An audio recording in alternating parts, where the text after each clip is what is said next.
Buenos días, hermanos. Si abren sus Biblias en el Evangelio de San Juan, el capítulo 8, y vamos a disponernos a leer este pasaje de la Biblia. Juan, capítulo 8, versículo 1 hasta el versículo 11, y lea así la palabra de Dios en esta mañana. Jesús se fue al monte de Olivos y por la mañana volvió al templo, y todo el pueblo vino a él, y sentado él les enseñaba.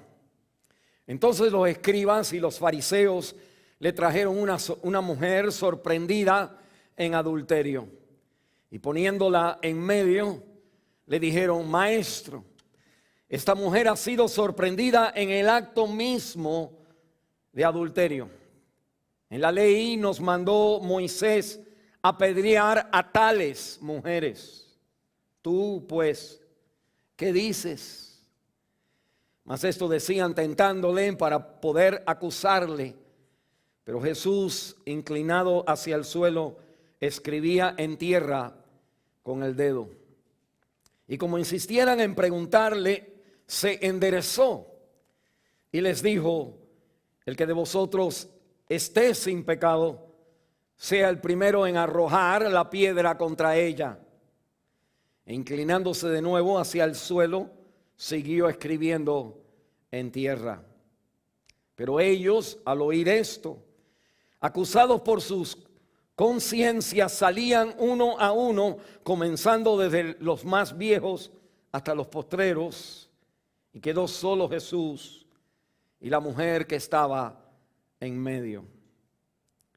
Enderezándose Jesús, y no viendo a nadie sino a la mujer, le dijo: Mujer, ¿dónde están los que te acusaban?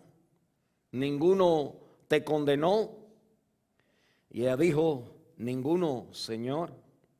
Entonces Jesús le dijo: Ni yo te condeno, vete y no peques más. Esta es la palabra de Dios. Nuestro Padre Santo, una vez más, Señor, nos acercamos al templo donde Jesús está en su iglesia. Y Señor, en esta mañana queremos que tu Espíritu Santo una vez más nos abra los ojos del corazón para poder ver al Señor, a Dios en nuestra vida. Quítame a mí de aquí y habla tú a nuestros corazones, porque te lo pedimos en el nombre de Jesús de Nazaret. Y la iglesia dice: amén. La experiencia del ser humano tiene una triste realidad. Nosotros encontramos en este mundo la realidad del engaño. Encontramos que hay secretos y hay ocultos en nuestras vidas. Si se conocieran estas cosas, hubiera gran tristeza en aquellos que confiaban en nosotros. Hubiera vergüenza y deshonra en nuestro medio. La vida, alguien ha dicho que es como un vals. Y el vals se baila al son de la verdad, un paso, y la mentira al otro. Se baila entre lo cierto y lo falso, lo público y lo privado, lo que somos y quién aparentamos, lo que hacemos y lo que no quisiéramos hacer. Las palabras de Romanos capítulo 7 vienen a mi mente, dice el apóstol Pablo, en ese valse: porque lo que hago no lo entiendo, pues no hago lo que quiero, sino lo que aborrezco, eso hago. Y en nuestra experiencia humana todos conocemos, todos hemos sido o la causa o las víctimas, o conocemos a alguien que ha sido infiel, y conocemos también la hipocresía que eso también trae. Todos hemos experimentado esta triste realidad en nuestra vida. Pero en esta mañana, Juan capítulo 8, el versículo 1 al 11, Dios nos escribe en esta porción de la Biblia una situación, un evento donde en el plan de Dios, obviamente, Él conoce qué hay en nuestras experiencias. Y que Él no va a permitir que no nos acordemos del Dios que nosotros seguimos cuando estos golpes vienen a su vida. Algunas de ustedes, hermanas y hermanos, viven con una estaca, como un cuchillo clavado en su espalda, y no importa el tiempo que ha pasado, no importa las promesas que se han hecho y el esfuerzo de reconstruir la confianza, usted sigue con ese clavo en su corazón, y siempre somos marcados y somos movidos por esa experiencia, como que no podemos ser libres, y juzgamos y hablamos y decidimos y controlamos a la luz de ese dolor en nuestra vida. Dios quiere sanar ese dolor y quiere sanando a la persona que ha causado esto, y a las personas alrededor que, sabiendo lo malo que esto es, buscan de alguna manera rectificar esto en la vida del culpable. Y la Biblia me enseña entonces que obviamente este pasaje del capítulo 8, versículo 1 al 11, un pasaje de las más hermosas y tiernas historias de nuestro Señor Jesucristo, sus encuentros con las personas. No podemos irnos, ¿se acuerdan? El Evangelio de San Juan nos recuerda, es escrito después que todo lo demás está escrito, y trae la evidencia de un momento donde el Señor se encuentra y se queda solo con una muchacha sin ropa delante de los demás, con luces alrededor que había en aquel entonces, iluminando como un spotlight ese evento. La Biblia es real, Dios es real. Dios no viene mire por favor, Dios no viene a perdonar pecados de mentira, Dios viene a perdonar pecados de verdad. Nosotros tenemos una idea de que Señor perdona, Señor sí, Señor ayúdame, pero es como esos pecaditos son como de mentira, no es verdad. Pero si fuera verdad, pues no hay perdón. Y la Biblia me enseña a mí que el Dios que Cristo viene a revelar es un Dios que se enfrenta ante la infidelidad. No, como en todos los eventos que ya hemos visto, ninguno de estas cosas están aquí para darte la licencia para hacer esto. Por ejemplo, en Juan capítulo 8, la mujer sorprendida en el adulterio, y lo que Cristo va a hacer no está escrito para que usted vaya y cometa adulterio.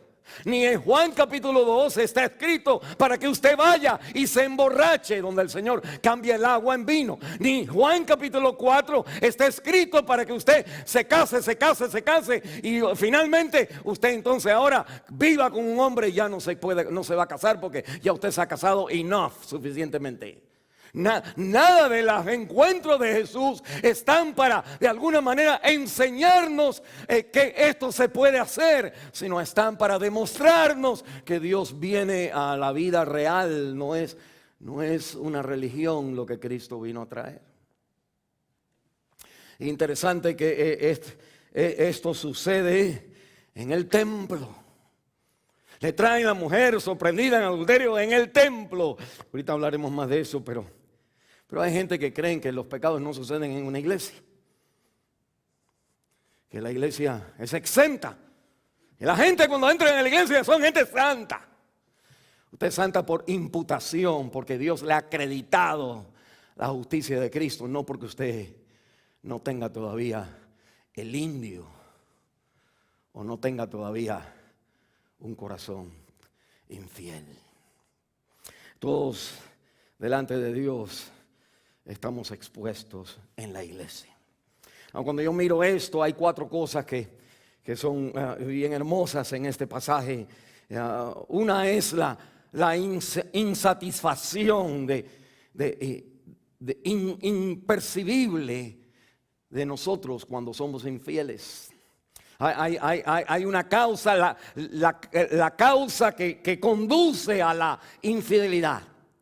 Se nos demuestra aquí y nos habla aquí también que la fuerza que nos arrastra. Y nos habla a la vida que resulta cuando uno es infiel o vive en la infidelidad, y nos habla de la salvación que tanto necesitamos si es que usted ha sido infiel. O mire conmigo entonces estas 4 cosas, lo que conduce a la vida de infidelidad. Mire entonces Juan capítulo 8. La Biblia me comienza hablando arriba en el versículo 53. Si usted tiene en su Biblia hay un 53 ahí, y es porque el capítulo 7, 53 al capítulo 8, versículo 11 es todo un párrafo.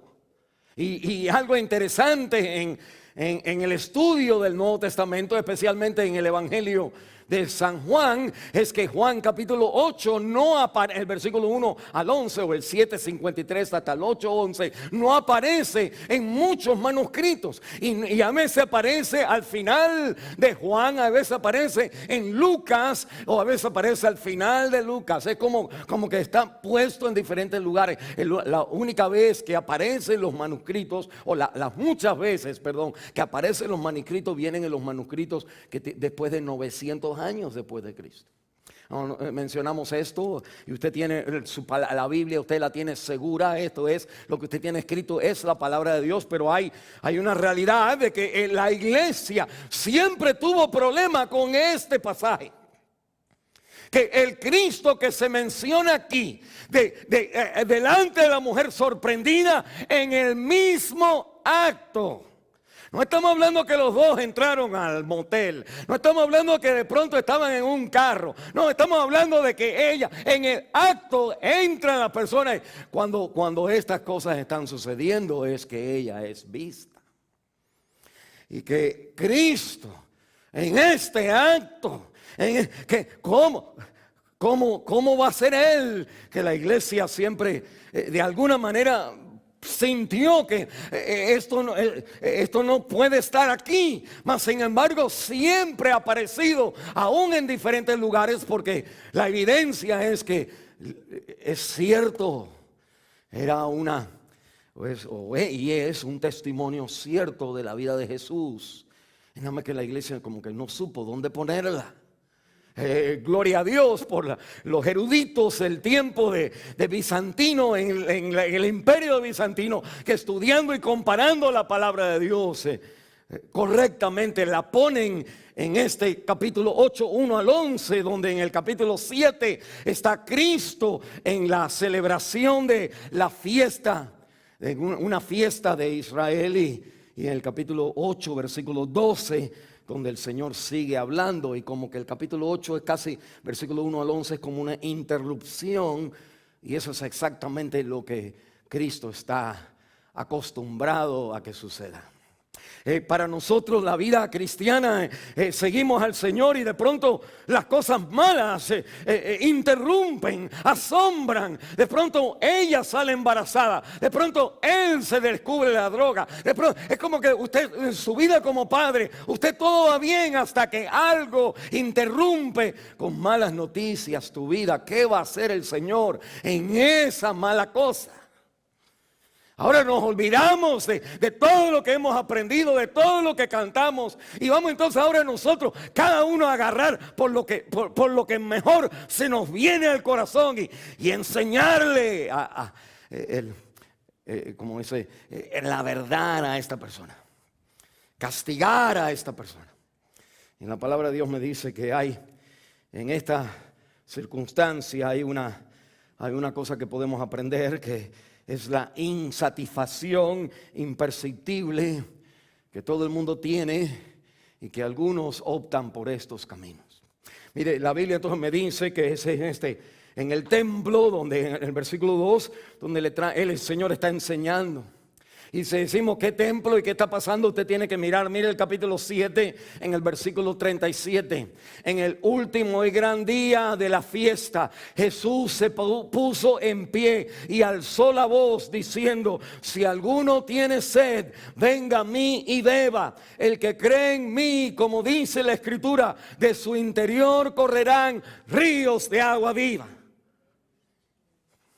Y lo interesante es que esto sucede entonces en una fiesta, porque Jesús habla del agua, y al seguir a Juan en sus Pascuas que él tiene, en sus celebraciones que él marca en su evangelio, nos damos cuenta que esta es la fiesta de tabernáculos. Mire, el tabernáculo en Israel viene desde Éxodo y Levítico y Números, donde Israel está supuesto, guarda 3 grandes fiestas. Una es la de tabernáculos, donde el pueblo viene y vienen con carpas, vienen con tiendas de campaña. Y ahí delante del templo ellos ponen sus tiendas de campaña. Es una tremenda celebración. Se dice que en aquellos entonces se ponían unos palos, unos postes con unas luces. Luces entonces era de aceite, fuego, no había spotlights, pero se rodeaba de fuego por la noche.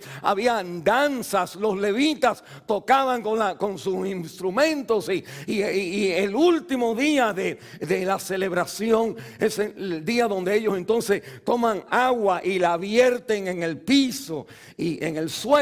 Y en el suelo ahí ellos entonces se alegraban conmemorando como Dios ha proveído el agua a ellos en su caminar en el desierto. Y alguien dijo, uno de los judíos que escribe en contemporáneo a este tiempo, dice que aquel que no ha visto el gozo de esa fiesta no ha vivido todavía. Y al final de esa fiesta que celebraba la bendición de Dios, dándole el agua en el desierto a los judíos, que se para el Señor y proclama: si alguno todavía tiene sed, si usted está en la iglesia y todavía hay pecado en su vida. Y la gente dice: ¿qué está hablando él? Eso fue la última noche. Y dice el capítulo 7, el versículo 53, cada uno se fue a su casa después por la noche. Versículo 1, la gente se va a su casa, a sus tiendas, porque es la fiesta, y el Señor va al Olivos. Versículo 2, y por la mañana volvió al templo. Y el Señor entonces está en el templo, en la corte de las mujeres.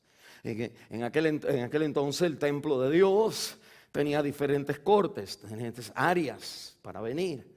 La área principal donde está el sacrificio es el lugar santo. En ese lugar santo hay todavía un lugar santísimo todavía, donde solamente uno puede entrar. Y después del área donde están los sacerdotes está la corte de los hombres. Y después de la corte de los hombres está la corte, el área, el patio de las mujeres, donde dice en la Biblia, en el capítulo 8, en el versículo 20, estas palabras habló Jesús en el lugar de las ofrendas. Ahí es donde el Señor ve a la viuda dar su centavito, que dio más que todo el mundo. Él estaba mirando en el patio donde las mujeres vienen a adorar, y ahí viene la mujer y trae sus ofrendas. Después vienen los varones, en la otra etapa. Después vienen los sacerdotes. Después viene el mero de los sacerdotes. Y este es el lugar donde el Señor entonces está enseñándole a las personas. Y Él escoge el lugar de las mujeres porque Él quiere hablarle a todo el mundo. Él no quiere hablarle nada más al hombre nada más. Él quiere hablar al hombre y a la mujer. Él no está en la corte de los gentiles, porque los gentiles ni están ahí. Y los judíos no se van a parar ahí. Y los gentiles no están en Jerusalén. Pero ahí está, si hubieran gentiles que vienen de otro lugar en las fechas, estarían allá afuera. Y el Señor entonces enseñando aquí, el Señor vienen y le dicen a él que en la noche, cuando todo el mundo se va contento para su casa, hubo una mujer que no fue para su tienda, sino fue para la tienda de otra persona. Y la palabra de Dios entonces nos enseña a mí que en este contexto es donde el Señor dice, si todavía alguien tiene sed.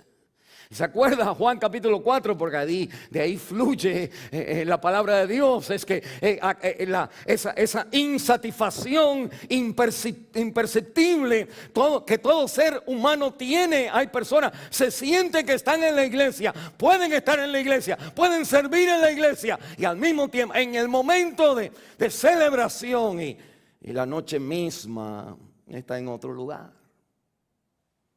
Y la Biblia me enseña que es esta sed que todos nosotros traemos. Hay una insatisfacción de la vida donde siempre hay personas que todos nosotros, algunos no hacemos esas cosas, no vamos esos caminos, pero vamos en otros caminos. Pero todos nosotros pensamos que el pasto está más verde en otro lugar. O que otra mujer sería mejor y más amor, más romance, más aventura, más satisfacción de lo que Dios nos ha dado.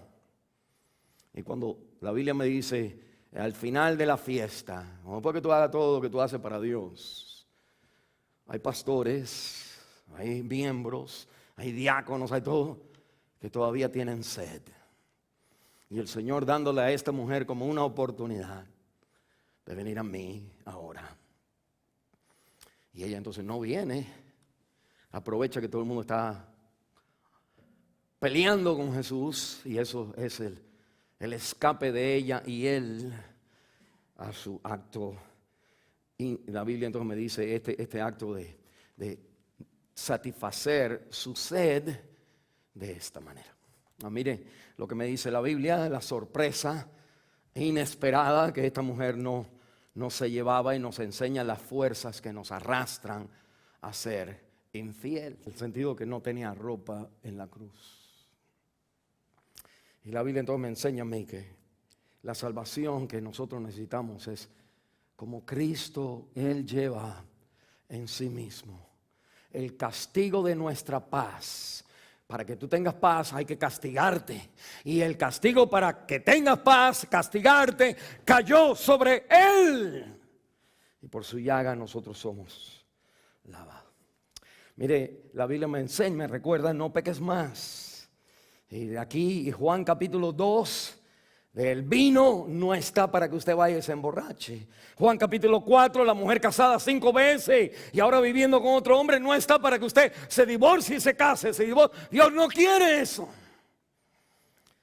Y tercero, Juan capítulo 8, Dios no está afirmando que usted vaya a cometer adulterio. Pero déjeme decirle algo, que para usted vivir en obediencia tiene que sentirse perdonada y perdonado. Hay en aquellos que conocemos la palabra, hay un indicativo y hay un imperativo. Indicativo quiere decir algo que el Señor declara como verdad, y el imperativo es resultando como fluyendo de esa realidad. Vive de esta manera. La Biblia está escrita así. Efesios 1 al 3. La Biblia me dice que somos bendecidos con toda bendición espiritual, elegidos antes de la fundación del mundo. En el capítulo 4, 5 y 6 la Biblia entonces me dice, tienes que vivir de esta manera. En Colosenses igual, Colosenses 1 al 2 y 3 al 4 es entonces el indicativo de que Dios declara lo que es, y el imperativo como ahora nosotros vivimos a la luz de lo que es verdad. Y el Señor aquí lo demuestra cuando le dice a la mujer, yo no te condeno. Eso es una realidad. No la condena antes, no la condena después, no la condena por la cruz del Calvario. Pero porque somos perdonados, ahí está la fuerza y no peques más. Tú puedes vivir para Cristo, no cuando tratas de vivir, porque entonces empezamos a maquinar. Si yo hago para que Él me quiera o me acepte, usted empieza entonces a vivir una doble vida. Pero cuando usted está abierto a que mis pecados Cristo me los ha perdonado, usted no tiene problema con decirle a un hermano, hermano, puedes orar por mí porque voy a salir y voy a estar solo. Ora, hermano, que yo no caiga en tentación. Usted le dice a su esposa, hermana, mi amor, ayúdame aquí, ven conmigo. En otras palabras, cuando usted está perdonado, usted jala ayuda para usted. Cuando usted no está perdonado, usted está tratando de esconderse y presentar que usted no necesita perdón. Y el Señor está diciendo, bájate de esa nube, porque todos nosotros hemos recibido el perdón en la cruz. Y todos nosotros no peques más. Y si estamos criticando es porque hay algo que usted no está bien. Porque si usted estuviera bien, en vez de criticar, usted fuera más como el Señor y ayudar a la persona a no sentirse, a no vivir con estos problemas en su vida. Vamos a cerrar en oración. Padre, gracias, Señor, por la cruz. Gracias por Cristo y su sangre derramada, la cual, Señor, toma pecados que parecen imperdonables.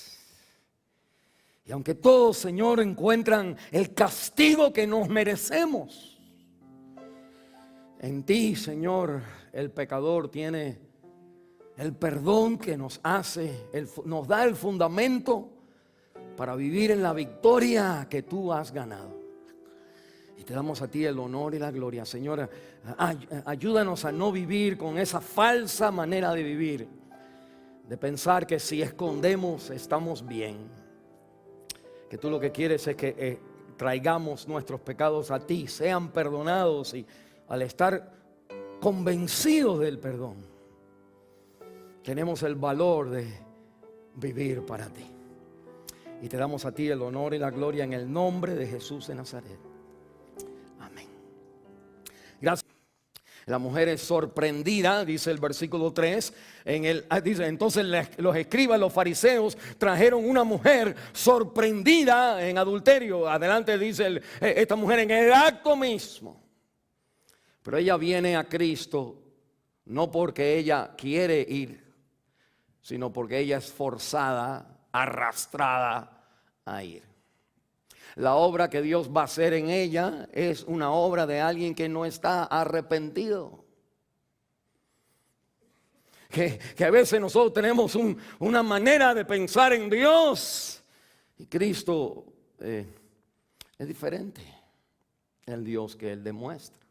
No es que estamos mal, no es que estamos mal, es que Dios en Cristo ha venido a enseñar algo más.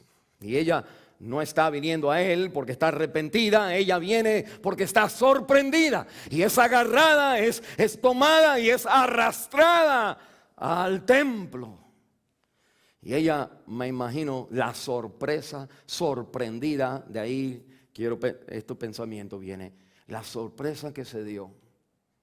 Y yo estoy seguro que ella no pensó que ese día, en lo menos que ella se imaginaba, es que este día nos iban a sorprender. Ella no pensaba eso. Ninguno de nosotros pensamos eso en los días que nos sorprenden. Y la palabra de Dios me dice que ella se sorprendió. O alguien ha dicho que aquí hay una sorpresa, que cuando se dice aquí sorprendida en adulterio, ella está sorprendida en con cinco respectos de su vida. El primero, ella está sorprendida por su propio pecado. Y ella se da cuenta que ahora, cuando es siendo arrastrada, ella está como diciendo, ¿por qué le dije? ¿Por qué le contesté el texto? Porque ella está en la lucha de por qué he hecho esto. Y a que no es así, ¿verdad? A veces que uno no se arrepiente, lo que uno está es sorry, se siente mal porque me agarraron, no porque ofendí a Dios. Y la Biblia entonces me dice que ella está sorprendida en adulterios, y se la llevan, y ella entonces está diciendo cómo pude, cómo fue, ella tratando de arreglar lo que ahora no es imposible para ella arreglar, porque está fuera de sus manos, está en las manos de los alguaciles.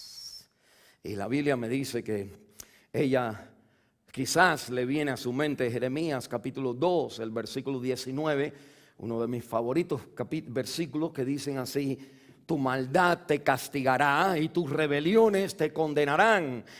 Y ve cuán malo y amargo es haber dejado tú a Jehová y faltar mi temor en ti. Qué malo y amargo experimentamos la vida cuando nosotros, creyendo que estamos bien, le damos a nuestra sed y eventualmente nos damos cuenta que del agua que estamos tomando, esa agua es un veneno a nuestra vida. Y ella se da cuenta qué malo y amargo es haber hecho esto. Mientras va por las calles y sus cañales van ahí dejando la huella del arrastro, ella no quiere ir. Ella se da cuenta que ha sido sorprendida, no solamente como en su pecado, está sorprendida también como mujer. Y déjeme decirle por qué, porque la Biblia me dice en Levítico, en Deuteronomio, que ambos tenían que ser traídos ante Dios y apedreados delante de Dios, el hombre y la mujer. Pero aquí nada más vemos a la mujer. Y la realidad, y la iglesia, aunque parecía que no estaba el versículo, tienen que ponerlo porque enseña a un Cristo que va a defender a una mujer quien los hombres ahora la están manipulando en el nombre de Dios.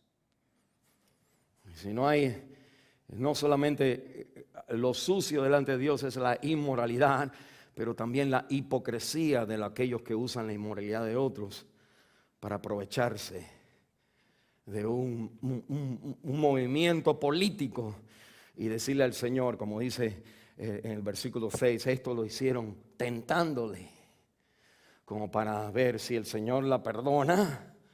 Pues sí, un Cristo que no le importa el adulterio, en el acto mismo, este está mal, esta iglesia no oigo más. O irse al otro extremo y el Señor dice, pues apedréenle. Y ellos hubieran dicho a César, este está incitando a la gente que maten gente. O estuvieran diciendo, pues ustedes que son pecadores y lo siguen a él, ten cuidado porque mira lo que te van a hacer. Ustedes creen que no, pero parte de mi oración, cuando el tiempo, en una experiencia en nuestra iglesia, cuando tuvimos a alguien que robó en nuestra iglesia, mi pensamiento como pastor, pensando en ustedes, era: uno, hay que sostener la justicia, y dos, hay que también defender a la mujer, y tres, hay que hacerlo de tal manera donde el pueblo no empieza a decir, oh, si ustedes son hispanos, mira, cuidado que el pastor te va a mandar a la cárcel. Y no fue fácil, y gracias por los 2 o 3 que oraron y por los demás que criticaron, que el Señor te lo pague.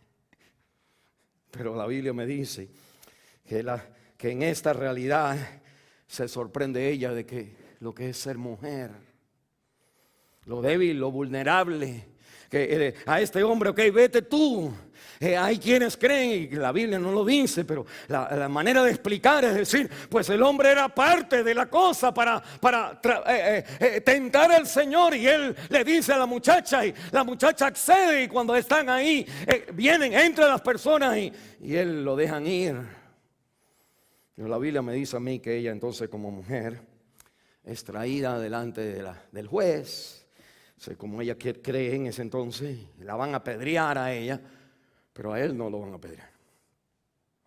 ¿Cuántos de nosotros, cuando vamos en la calle, en el carro, y la policía me para a mí, le para a usted piensa, uy, el otro iba más rápido que yo?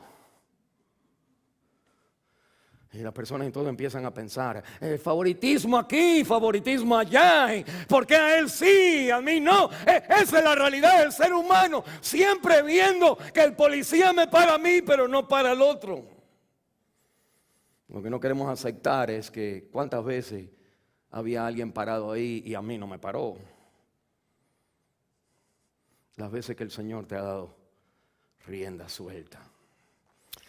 Y la Biblia me dice que ella se da cuenta que es mujer, asombrada lo que es ser mujer en este tiempo. Me dice que se asombra del hombre. Se da cuenta, ella se da cuenta de su pecado. ¿Qué hice? Se da cuenta de lo que es ser mujer. Mira, a mí nada más. Y se da cuenta del tipo. Que cuando ella está siendo traída delante del juez, el hombre, ¿qué clase de amor era este que me decía la luna y todo? Y él salió. ¿Cuántos de ustedes, hermanas, no se han sentido que en el momento de la verdad, y ustedes, cada uno que hemos fallado, que nos damos cuenta que no estuvieron conmigo, no estuvo conmigo? El hombre del novio se escapó y patica, ¿para qué te quiero? Arréglatela tú. La sorpresa del hombre y la sorpresa del trato me arrastraron a los pies de Jesús. Y el que arrastrar es algo importante porque la llevan a ella, forzándola a ella, la llevan porque la vida de desilusión al pecado al final se da cuenta que algo me arrastraba a esta vida. Y me arrastraba primero por desilusión. Cuando las personas engañan o cometen infidelidad, es primero porque son arrastrados por su desilusión. Se sienten como dijimos, se sienten que hay algo que le falta en su vida. Somos arrastrados por la distancia, desilusión y distancia, que con el tiempo empieza a haber una distancia entre él y ella, entre esta mujer y su esposo, de alguna manera o el hombre y su esposa. Hay una distancia entre las capos, las parejas que empiezan a preparar el que poco a poco vamos a la iglesia no con el propósito de vernos a Dios, sino con el propósito de verla a ella o verlo a él. Bueno, nosotros somos hispanos y tengo gente, hombres que vienen de iglesias donde el hombre se queda atrás fumando en la iglesia mientras la misa están dando, y la idea es que la mujer pasa y la mujer sale y el hombre se queda atrás para observar. Y le recuerdo a usted que usted no viene a la iglesia para ver a mis chicas cantar. Usted venga a la iglesia para ver al Dios que canta a través de ella. Si usted no puede ver eso, usted está mal. Y que Dios todavía está obrando con estos pecadores a su nivel, a su manera. Y usted confíe que el Señor en el templo está hablándole a esta gente. No venga al templo para ver a los pecadores que vienen a la iglesia, o las pecadoras que vienen a la iglesia. La distancia. Y ella se asombra en este arrastre de también que lo que la lleva a ella es el desorden en su vida. La desilusión, la distancia, pero también el desorden en su vida. Ella ha desordenado las prioridades de su vida. Ella ahora, esto es más importante que su familia. Y la Biblia siempre me dice en los 10 mandamientos, el primer mandamiento, mire, si usted no conoce los 10 mandamientos, memorícese el primero y ya, todo lo demás es arreglado. El primero es: no tendrás dioses delante de mí, ajenos delante de mí. Para usted cometer adulterio, usted tiene que poner una mujer primero que Dios. Para usted robar, usted tiene que poner el dinero o lo que sea antes que Dios. De rompe el primer mandamiento antes de romper todos los otros mandamientos. Cuando deshonramos a nuestros padres, estamos rompiendo el primer mandamiento. Cuando no venimos a la iglesia el sábado, 6 días trabajarás, el sexto es del Señor. Usted ha puesto otro Dios ahí, el soccer, el béisbol, el fútbol. ¿Qué ha puesto usted que ha quebrantado la palabra de Dios? Y la Biblia me dice que todo lo demás, el codiciar los bienes ajenos, el vivir como, ¿por qué al otro sí, a mí no? Es porque usted ha puesto otro Dios delante de usted, delante de Dios. El desorden de las prioridades de la vida. Quita el primer mandamiento, ponga el primer mandamiento abajo, ponga el segundo más abajo, el tercero más abajo y suba otras cosas arriba en su vida. Y usted tiene una vida desordenada. Un corazón infiel con Él. Y lo demás es fácil en las manos del diablo. En la Biblia me enseña que no solamente hay desilusión, ella está asombrada como el trato, la desilusión, la distancia, el desorden y la distracción que ella tiene. Porque cuando todo el mundo está concentrado en el agua, en que Dios nos llena, en que el Señor ha perdonado nuestros pecados, nos sostuvo a través del desierto en la religión, y ellos tienen las luces y la fiesta y las danzas, todo el mundo contento en ese momento que uno está distraído mirando a otro lugar. En mi experiencia, como ustedes saben, han escuchado, se ha aumentado ese número y tristemente tengo que decir que no falla. Pero antes, cuando estaba allá, yo había mencionado que 5 veces han habido mujeres que me han dicho a mí, pastor, yo los he aconsejado, venían, pastor, mi esposo, que esto, que lo otro, y entonces, ok, va a ayudarle. Y finalmente vienen una vez y me dicen, ya no aguanto más, ya me voy, no quiero nada con él. Y entonces me llama la atención de que, oye, primero estaban aguantando, yo casi le decía, pero no aguantes más, pero yo no decía eso.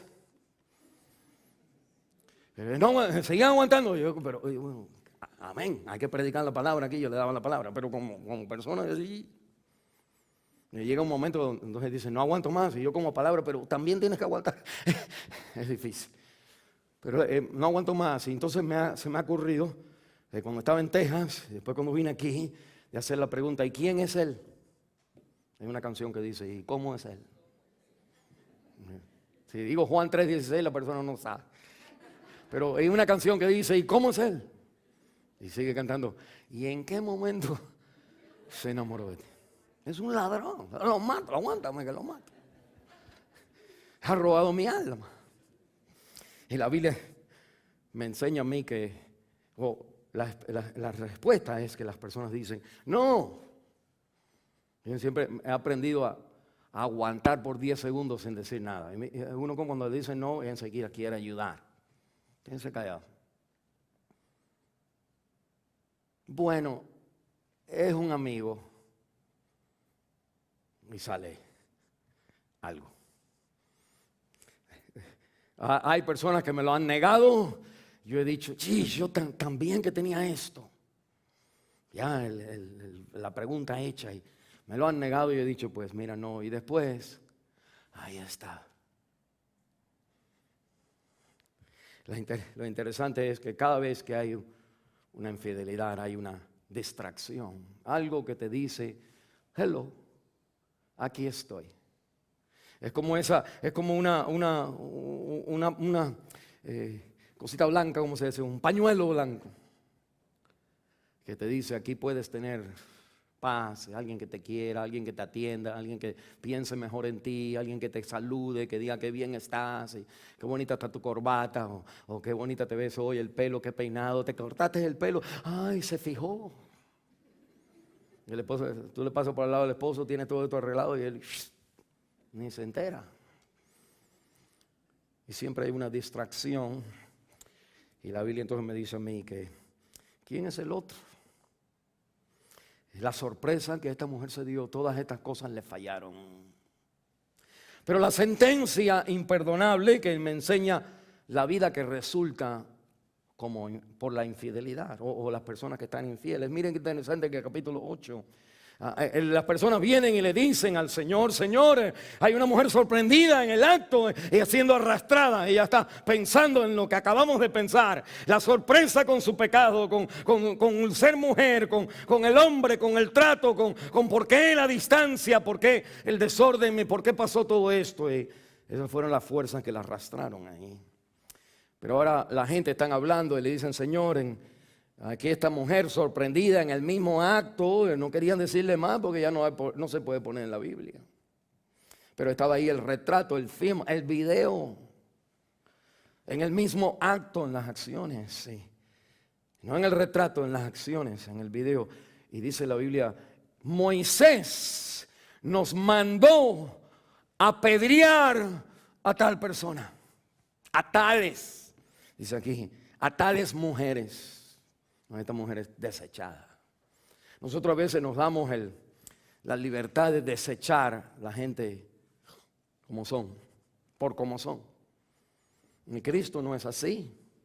No hay nadie pobre en este mundo, no hay nadie perdido, no hay nadie que esté tan adicto o en su problema o sucio o pervertido que Cristo no lo vea y no tenga el poder en la cruz haber hecho la obra que esta persona necesita. Usted no está aquí para ver quién usted le va a hablar de Cristo. Usted está aquí para hablar de Cristo. Punto, ya. Nosotros no podemos chequear como un piloto en el avión, chequeo esto, no chequea, vino con esta ropa, vino con esto, vino esto. Probablemente tuviéramos una lista donde nosotros chequeáramos, pero no una lista que si nos chequearan a nosotros.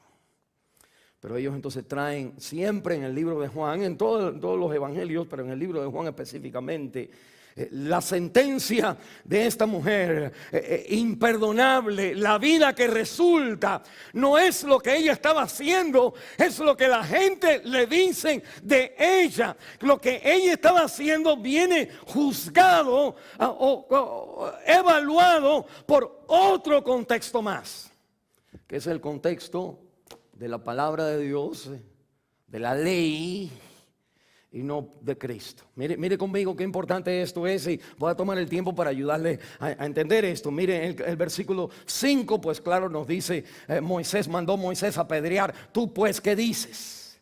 En Juan nada más, mire, doble a la izquierda a Juan capítulo 5. Y hay un conflicto entre Moisés con su palabra y Cristo con la palabra de Moisés en las escrituras.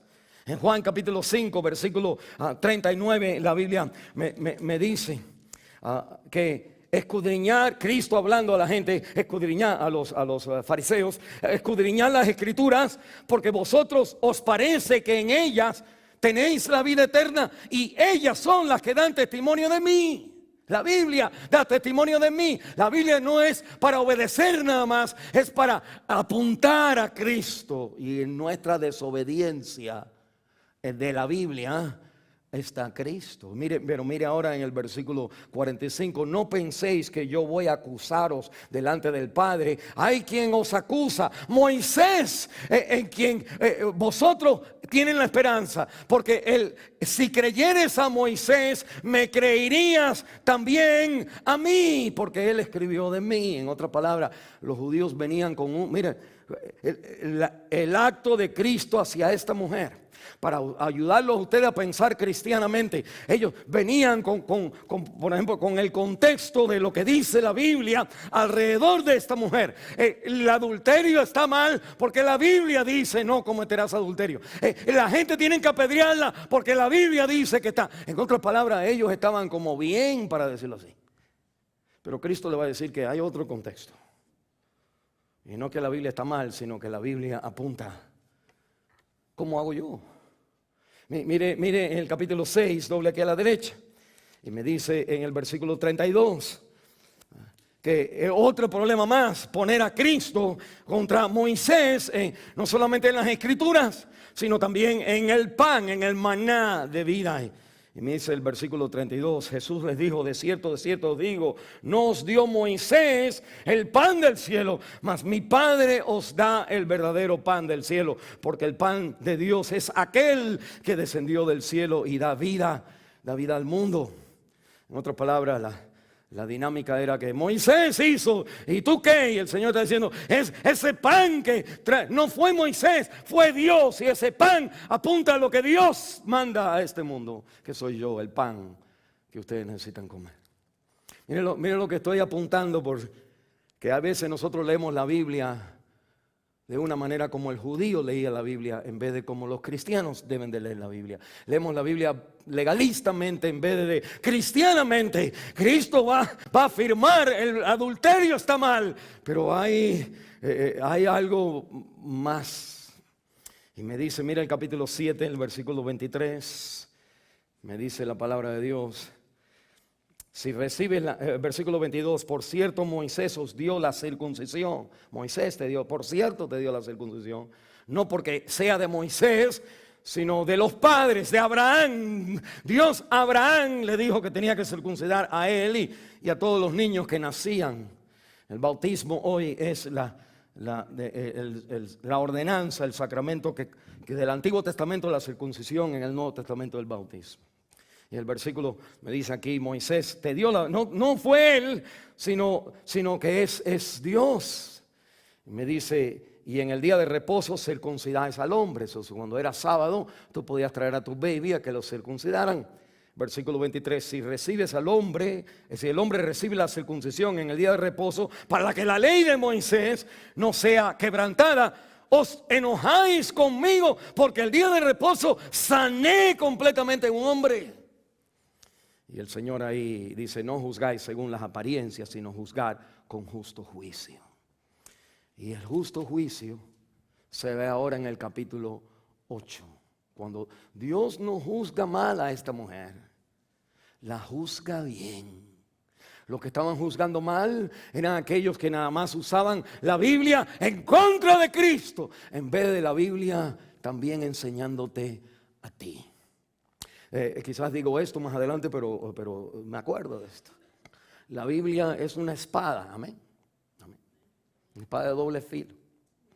Pero la Biblia de doble filo es para usarla contra el diablo. Córtalo por los dos lados. Pero la Biblia no es una espada de doble filo para la gente. La espada de la Biblia hacia gente es como dicen los japoneses, el harakiri. Es un cuchillo de harakiri. Que te reveles a ti mismo con la palabra. No uses la Biblia. Cristo nos va a decir, la Biblia no está para apedrear a la gente. La Biblia está para cuando hay alguien que cae, que tú digas, ¿dónde yo he caído? Eso nada más lo vas a escuchar aquí. Y la Biblia entonces me enseña que cuando la gente viene en Moisés, dice, y el Señor, interesante, algo que me llama la atención, miren el versículo 7, se enderezó, y como insistieran en preguntarle, se enderezó. Y en el versículo 10, y enderezándose Jesús. Lo vemos al Señor Jesús encorvado y enderezado. Y me llama la atención lo físico de su cuerpo. Cuando la gente viene y le traen a la mujer, la tiran ahí, el Señor ni mueve, ni nada se le mueve a él. Él sigue escribiendo lo que estaba predicando, lo que estaba enseñando. ¿Alguien quiere decir qué era lo que estaba escribiendo? Los 10 mandamientos, nadie sabe, no sé. Estaba escribiendo, quizás hacía un tic-tac-toe en ese momento. Como diciendo, esto no es importante. No que el adulterio no sea importante, sino lo que ustedes están haciendo no lo puedo creer. Y el Señor sigue escribiendo, y cuando insisten, mire un momentito, la palabra enderezarse se usa de la mujer en Lucas capítulo 8, de la mujer encorvada que tenía una bola aquí atrás, un cáncer, o esa enfermedad de hueso que te deforma, y usted entonces como se pone así, y uno camina así. Y por 18 años estaba así, y el Señor le puso la mano arriba y la sanó, y la mujer se enderezó. Y Jesús estaba escribiendo, cuando uno está así, como que no hay interés, no se ve bien. Cuando uno se pone así, pues entonces uno está ready, está como presidente. Y el Señor entonces, doblado, se endereza y dice, el que está limpio de culpa, tira. Y se dobla otra vez. Y toda la gente, desde el mayor hasta el menor. Miren lo que hay aquí. Alguien dice que no es el que dice aquí, el que de vosotros está sin pecado, no solamente que hemos hecho un pecado por ahí, sino este pecado. Todos nosotros, la Biblia me dice a mí que no solamente el adulterio es que usted está con la otra o el otro, sino que uno piensa también. Y el Señor dice, el quien no, y viene con la fuerza de Cristo, el que no tiene este pecado, tira la primera piedra. Porque usted no va a juzgar a una persona, nunca hubiera un juez que te juzgara a ti si tiene que ser perfecto. Aún los jueces que nos pegan tica a nosotros o nos mandan al calabozo o nos mandan para atrás, son gente que también tiene sus problemas, no son perfectos, tienen problemas, se divorcian, etc. La Biblia me dice que el Señor no está hablando de todos los otros pecados, está hablando de este también. Y que los varones, porque dice los hombres no te condenaron, que los varones como que con la palabra de Dios llega a su conciencia, reprendidos por su conciencia, no la castigaron. Y la Biblia entonces me enseña que el castigo de esta mujer, la vida que resulta o que vive en esta infidelidad, está viviendo, el problema verdadero es que vivimos en un contexto de ley que no debo hacer y por lo tanto se esconde. Usted se esconde de las cosas que en la primera esfera la Biblia te dice, y el evangelio es: ven como tú estás, porque no hay nada en la palabra que no te pueda Cristo salvar. Donde abunda el pecado, sobreabunda la gracia. Ven al templo tal como estás. Pero preferimos no ir a la iglesia ese domingo después de una aventura. Y la Biblia me dice la verdadera sentencia que ella lleva, porque usted sale corriendo. Nunca le van a agarrar, o le pudieran agarrar. La sentencia es la vida espiritual que uno vive. Esa es la primera consecuencia cuando salimos del camino del Señor. La sentencia imperdonable no es la piedra, sino es que ella va a llevar esto. Va a llevar que ella en su espiritualidad no tiene una relación íntima con Dios. Y el ser humano, esto es usted no duerme de noche sin darse cuenta porque no está Dios. Qué malo y amargo es haber dejado al Señor. Cuando hacemos dinero, cuando trabajamos, y después vienen los problemas en la vida y uno no puede dormir de noche y se le abren los ojos. El Señor quiere recordarnos: en paz me acostaré, asimismo dormiré. Solo tú me haces vivir confiado. Y hemos puesto a Jesús, solo Él y todo lo demás. Y los problemas en nuestra vida nos recuerdan de la espiritualidad que no tenemos. Y cargamos una vida que por fuera, y creemos y vamos a la iglesia, pero no experimenta comunión con Dios. Segundo, la carga, la sentencia no solamente es espiritual, es emocional. Porque la Biblia me dice en el capítulo 8, obviamente, que ella está avergonzada. Y ella la han sorprendido porque ni sabía, ella no viene a confesarse. Ella la agarran en esto y la agarran escondida. Y les recuerdo la sentencia que una persona infiel lleva. Es la sentencia que tienes que esconderte. Y el esconderte es una presión en tu emoción, en tu psíquico. Esto trae enfermedades a tu vida. Y la Biblia me enseña que es una sentencia imperdonable. Lo que resulta de la infidelidad es que socialmente la gente, si se enteran, te van a matar. Y pues aquí la iban a matar. Era algo malo en ese entonces. Y es siempre en todas las culturas de que la persona que es infiel es marcado en nuestra vida, o en el caso de ella, marcada en la vida. Y usted viene a la iglesia, lo que sea, la gente quiere marcar a la gente en la iglesia. Y yo quiero decirte que la iglesia no es de gente. ¿Me entienden lo que entiéndeme? La iglesia no es de usted, no es mía. La iglesia es de Cristo.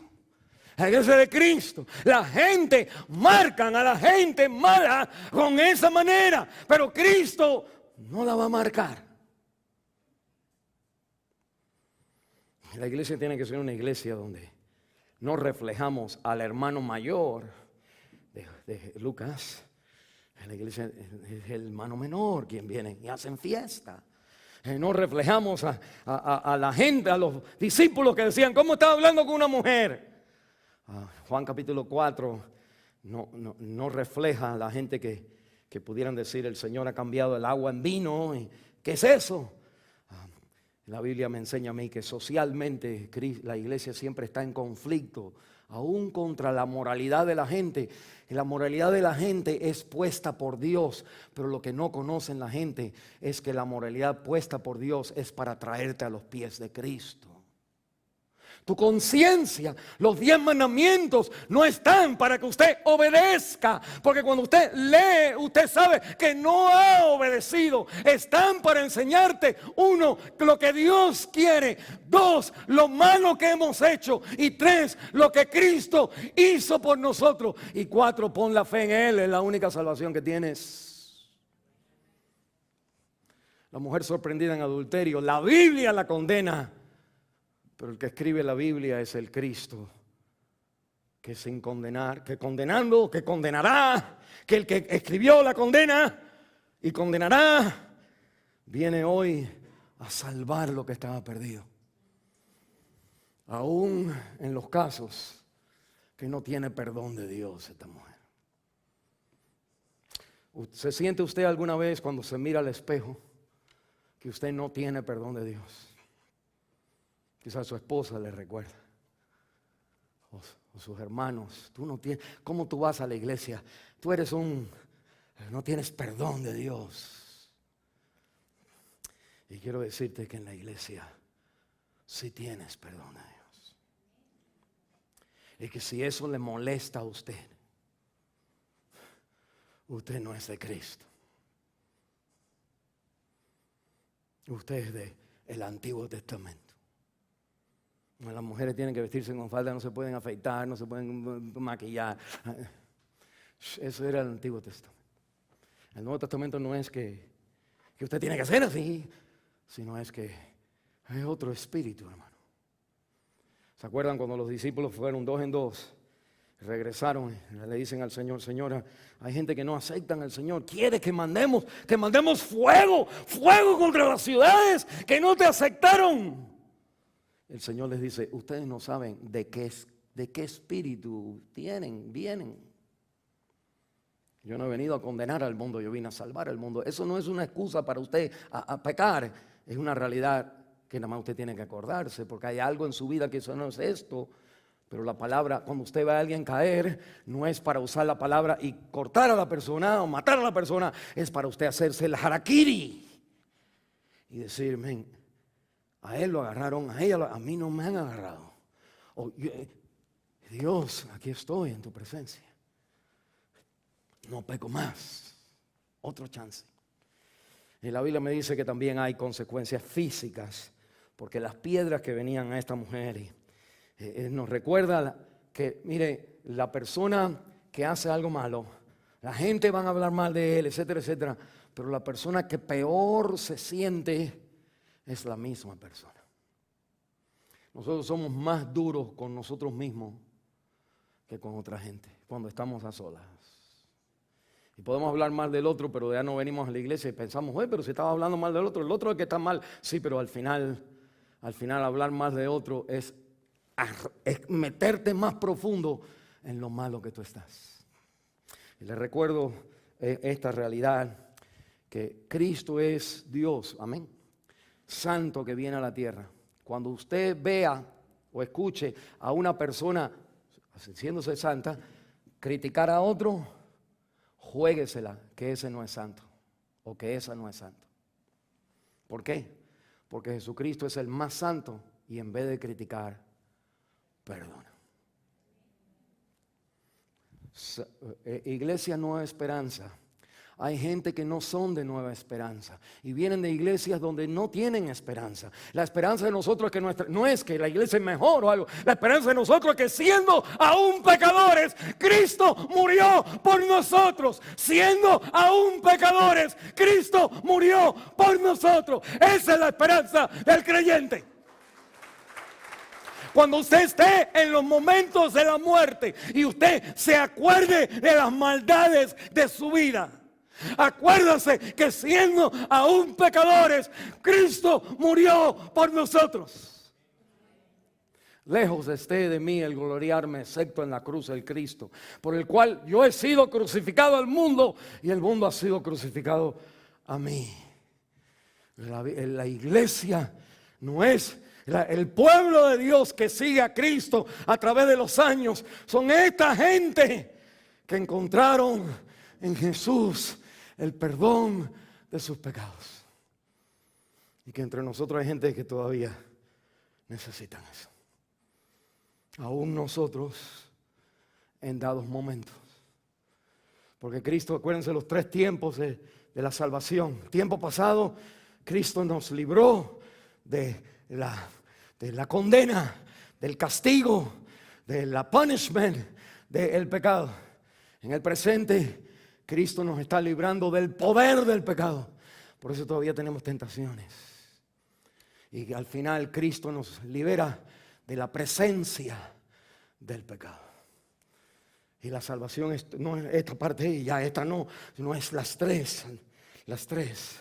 El pasado ha sido perdonado en su vida cuando usted viene a Cristo. Toda su vida era futura para el Señor cuando Él murió. No hay condenación para los que están en Cristo Jesús. Pero todavía sí hay santificación, hay crecimiento del poder del pecado. Y por último, el día que usted muere, usted está libre de la presencia del Señor, en la presencia del Señor, de la presencia del pecado. Cuando vayas a juzgar a alguien, considera que también la persona está siendo castigada ya. Porque nadie vive feliz cuando está espiritualmente alejado de Dios. Nadie vive feliz cuando emocionalmente tiene que esconderse. Nadie vive feliz cuando socialmente sabe que hay gente que pueden decirte cosas. Y nadie está feliz cuando en tu conciencia te manda esas piedras donde tú dices, yo no debo de servir o yo no debo de hacer porque mira lo que ha hecho en el pasado o en la lucha en el presente. El Señor quiere decirte, el Señor ha venido aquí a momentos así. En lo último, la salvación importuna y lo que salva la infidelidad. Si se acuerdan lo que nosotros hablamos de lo que conduce a la infidelidad, la sed, lo que sorprende.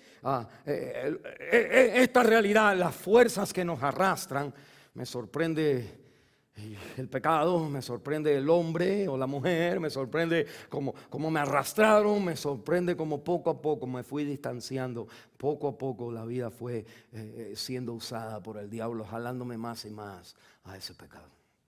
Me sorprende la vida como nos arrastra a la infidelidad. Y tercero, vimos entonces las fuerzas que nos llevan a la infidelidad. Y la Biblia, la vida que resulta. Y la Biblia me dice que es este dolor espiritual, este dolor emocional, este castigo social y los problemas físicos que nosotros tenemos. Cuando usted vaya a juzgar, considera lo que el Señor considera en esta mujer. Que hay más en la vida de esta mujer. Como los hombres la querían usar y el Señor incluye eso en su juicio acerca de esta mujer. Para nosotros es blanco y negro. Cometió adulterio, la agarramos y ya. Y el Señor entonces dice, sí, pero ustedes la agarraron a ella, no la agarraron a él. Y ustedes también han hecho esto. ¿Quién es el que puede tirar la piedra sin hacer esto? Que el Señor juzga correctamente. Y usted y yo no tenemos la habilidad de discernir cómo juzgar. O lo que más tememos en el pecado es que si Dios se entera, pues me mata. Y aunque nosotros sabemos que ya Él sabe, la Biblia entonces me dice que solo los limpios pueden acusar y condenar. Pero cuando uno se cree limpio y cuando uno es limpio, uno no condena, uno perdona. Jesús nos dice aquí, cuando la traen, todo el mundo se va y queda él y la mujer. Era como para leerle la cartilla ahora. Y decirle, tú, qué mala fuiste. Y tus niños. Y cuando tu esposo estaba trabajando. Y cuando lo hubiera hecho sentir como que, ¿y tú? En el griego es algo bien bonito, el Señor le dice, ¿dónde están los que te acusan? En masculino, ¿dónde están los que te acusan? Y después le dice, ni yo te condeno. Es un tiempo presente, un acto que el Señor hace, un aorista. Yo tampoco te condeno, eso es claro. Y después le dice, vete, you're free. Y le dice, y no peques más. Y la palabra de Dios me dice entonces que Cristo en esto afirma todo, afirma la palabra de Dios. Porque le dice, ve y no peques más, esto es pecado. Ve, afirma la gracia, yo no te condeno. afirma la obediencia. No peques más. Van a tener que ahora luchar con esto, pero... Y que la Biblia me dice que Cristo afirmó la sentencia a la mujer. Decimos, ¿dónde afirmó la sentencia? Porque no le cayó pedrada. Pues la Biblia me dice que el Señor la sentencia la aplica a sí mismo. Y la razón por la cual el Señor le puede decir a esta mujer, ve y no peques más, es porque el Señor iba a estar también desnudo, arriba de una cruz, avergonzado delante de todo el mundo, en la vergüenza que la gente quería poner al líder. Y ahí en la cruz, llevaba la vergüenza de la mujer sorprendida en el acto igual de su maldad, en